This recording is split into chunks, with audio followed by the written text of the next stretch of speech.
Le 17 juillet 2026, le rapport intitulé La vulgarisation scientifique en Chine et la construction d'une société innovante a été officiellement présenté lors d'une table ronde internationale de haut niveau au Musée national de la Marine à Paris.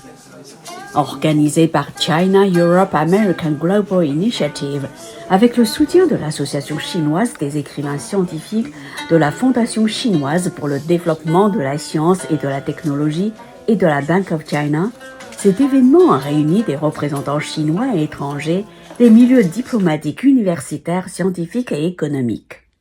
Rédigé par David Cossé, fondateur de China Europe American Global Initiative, ce rapport analyse l'évolution du rôle de la vulgarisation scientifique et de la participation du public au sein de l'écosystème chinois de l'innovation et met en lumière leur importance pour stimuler la dynamique de l'innovation, favoriser le développement technologique et promouvoir le progrès social.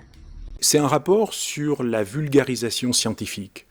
Et ça me paraît très intéressant parce que le monde, en général, ne sait pas que la Chine accorde beaucoup d'importance à ce que les Chinois appellent « kepu », la vulgarisation scientifique.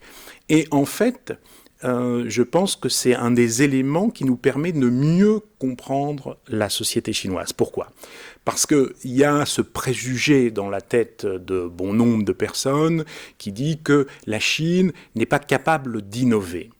Or, je pense que la société chinoise est une des sociétés les plus innovantes du monde aujourd'hui. Et ce qui est très frappant, c'est qu'il n'y a pas de résistance aux nouvelles technologies. C'est-à-dire, vous avez évidemment en Chine, il n'y a plus de cash. Tout le monde paie avec son téléphone portable. Or, dans beaucoup de sociétés européennes, nous sommes ici à Paris, le cash existe encore. Quand vous êtes aujourd'hui à Shanghai, vous voyez des robots déjà dans la rue, dans les hôtels, qui jouent un rôle très important. Vous ne les voyez pas encore en Europe et on pourrait continuer. Il n'y a pas de résistance aux nouvelles technologies. Par exemple, dans le domaine de l'intelligence artificielle, évidemment, la Chine avance très très vite et la Chine embrasse ces nouvelles technologies. Donc, nous nous sommes posé la question, mais pourquoi la société chinoise est si innovante et pourquoi il y a si peu de résistance aux nouvelles technologies ? Et je pense qu'une des raisons, une des explications, c'est ce que fait la Chine dans le domaine de la vulgarisation scientifique depuis 1949, parce que la vulgarisation scientifique en Chine est une loi. Le gouvernement doit encourager la vulgarisation scientifique. Preuve de l'importance de cette publication, Irina Bokova, ancienne directrice générale de l'UNESCO, a adressé un message de félicitations.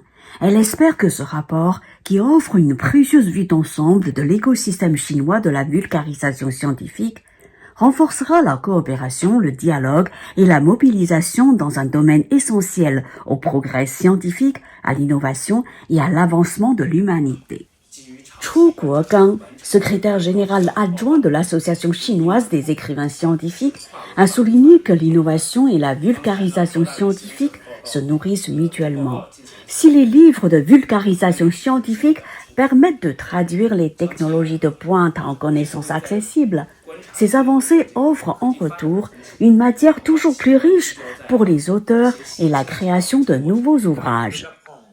Par visioconférence, Louis Godard, membre de l'Institut de France, a souligné que ce rapport mettait en lumière une réalité encore méconnue à l'étranger. L'importance stratégique accordée par la Chine depuis 1949 à la diffusion des connaissances scientifiques auprès du grand public. Selon Jing Yinan, secrétaire générale adjointe de la Fondation chinoise pour le développement de la science et de la technologie, longtemps, l'analyse internationale de l'essor scientifique et technologique de la Chine s'est focalisée sur les politiques industrielles, les investissements en R&D, les grands projets et le marché, en négligeant la vulgarisation scientifique, pourtant essentielle à l'innovation. Ce rapport comble ainsi une lacune importante dans la recherche à l'échelle internationale. Le physicien Jacques Le Winer s'est appuyé sur son expérience personnelle pour souligner la persévérance et le goût de l'effort des étudiants chinois, ainsi que l'importance accordée en Chine à l'éducation et à la transmission des savoirs. Henri de Mettlège, président de Culture et Agora et ancien directeur du musée de l'Armée, a salué la mise en valeur des musées dans ce rapport.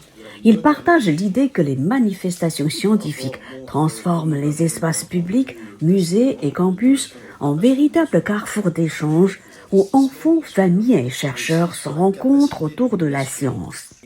Xiao Lijun, directeur général de la succursale parisienne de Bank of China et président de la Chambre de commerce et d'industrie de Chine en France, a estimé que ce rapport met en lumière un facteur essentiel mais souvent sous-estimé: la vulgarisation scientifique, moteur de l'innovation et de la formation des talents. Dominique Turpin, président émérite de China Europe International Business School, a expliqué pourquoi, selon lui, les Chinois entretiennent dans leur ensemble un rapport à la science plus conscient et plus positif que les Européens.